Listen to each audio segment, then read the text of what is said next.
Mountain View, followed by Edmonton Strathcona. Thank you, Mr. Speaker. Last month, the Premier said, I quote, "We will make tough decisions, but they will be responsible. They will ensure that we are protecting vulnerable people," end quote.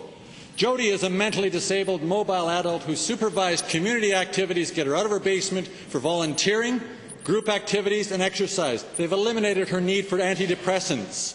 Because of this government's poorly planned cut of $45 million for community access to PDD, Jody's meagre opportunities will be severely reduced. To the Premier, will the Premier stop insulting Albertans and their families who are disabled by portraying these cuts as improvements when all Albertans recognize the Honourable the Honourable Associate Minister. Mr. Speaker, as I pointed out in a previous question, the overall budget for disability services did in fact increase, although modestly.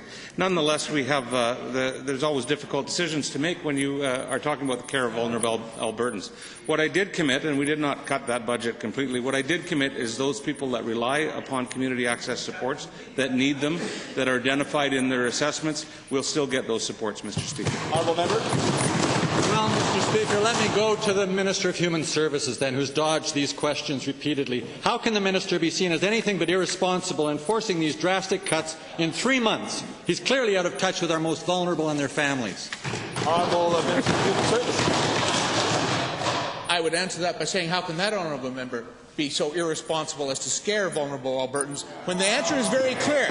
There will be a plan for each one of those Albertans, and if they need those services, they'll continue to get those services. But we're working to better services for vulnerable Albertans, for better outcomes for vulnerable Albertans. That takes time. The Associate Minister is working with those families, and our department is working with those families, and it's absolutely irresponsible to scare those vulnerable Albertans by any other comments. Honourable Member.